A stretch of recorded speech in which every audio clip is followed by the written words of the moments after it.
So ironically enough, guys, we had this planned out for weeks, and over this weekend, like just a couple days ago, a copy of The Legend of Zelda that was Wata graded, sealed, and sold through Heritage, I believe. That game sold for $870,000.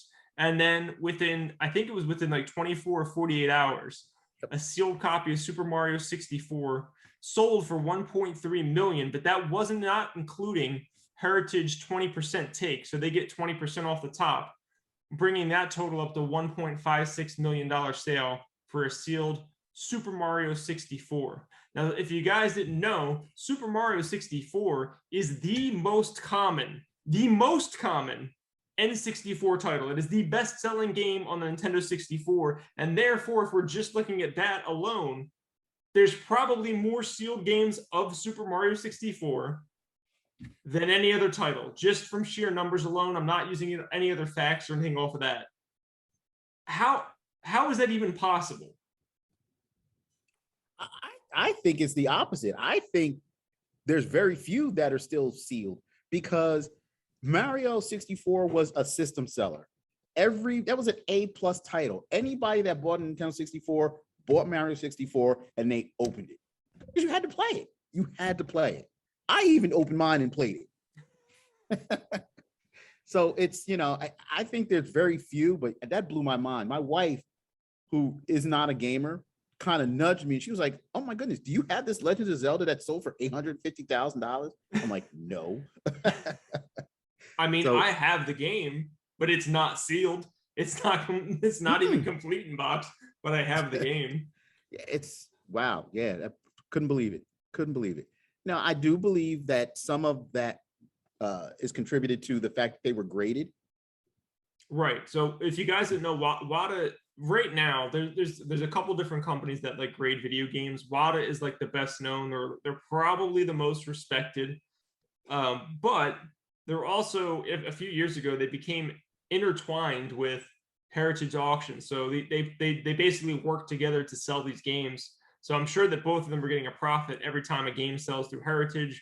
Wata grades them. They advertise this stuff, and that's part of the problem that I have with it is there shouldn't be any coercion between these people.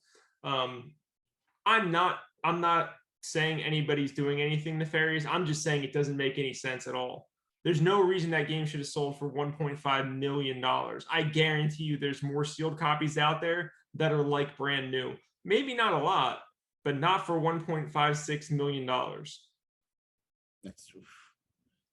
Mario 64, it's just unbelievable. Unbelievable. I tell you what, when this news broke, I bet you everybody went in their game closet to see what they still had. Well, this is exactly what Wata and Heritage wants. They want you to get excited. This was in the New York Times. This made national headlines. This was all over the place. And all that's going to do, it's not going to bring in more collectors. The collectors are already here. We already know what we want, This is going to bring in investors, which is going to completely perverse the entire landscape of prices with video games. In particularly, yes, the sealed market, but I think that's also going to start affecting the complete in box price. I think the complete in box price is going to get pushed up a little bit more because of that, which is really going to affect collectors like me and you. Yeah. Me and you don't really care. Me and you aren't going to go out of our way to buy a goddamn sealed game just because it's sealed. We don't care, If we can get a sealed game for the same price as complete in box, sure, maybe we'd buy it. But that's not really what we're looking for. The collectors don't care if it's sealed. At least real collectors. These people who want sealed games, they're looking to put it, in a tomb, encase it there forever, for it to never be played or touched by anybody. And that's my problem, is you're bringing in these investors, these people from outside groups that have nothing to do with collecting video games. They don't care. They're only there to turn a profit and make a buck, and they're inflating the prices, which is, it's eventually going to hurt me and you, but I also see this collapsing in a big way at some point in the future, because this is not sustainable. No, I agree. Because the same thing happened in the comic industry in the 90s. Everybody were buying boxes of comics and, it's like, oh, I'm going to save these and send my kid to college. And it crashed, the comic industry crashed. And those books that they bought 100 copies of is worth nothing now. Yeah, And those comics in the 90s are really not worth the damn thing for the they're most part. not. The death of Superman, everybody, comes in and they're like, oh, well, I got the death of Superman. And, it's unfortunately, it's not worth anything. There's one or two issues that are worth, 10, $20, a little more if it's graded, but it's not, $1,000 or $1,000,000, and people aren't getting rich off the death of Superman like they anticipated. And I think that the video game industry, if this continues, is going to suffer the same thing. Yeah. Yeah, it's just going to end up being a collapse, at least on that. The sealed market is definitely going to collapse for sure, but hopefully that'll bring some of the prices back down for the complete in box, because I think the complete in box is really what you and I would go after the most. Correct. If it's attainable, if it's affordable. If I have to, I'll get loose copies of cartridges, but I will never buy a loose disc. I'm never handing you money for a loose disc.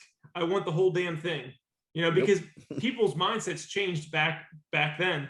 They started keeping the boxes because it was just more convenient to keep the disc inside of the case. With the cartridges, they threw those things away a lot, and that's why they're worth more having the complete in box. But yeah, that's all I'm gonna say about Wata and Heritage and the craziness that's happening over there. Like it's a whole another thing. And if you're buying sealed games like that, you are not a collector. You are an investor. Yeah, it's out of my realm. I enjoy being a collector. I think being an investor, it just kind of takes the fun out of it. It does, man. There's people, like I said, they're not playing anything. They're just there to turn a profit. That's all.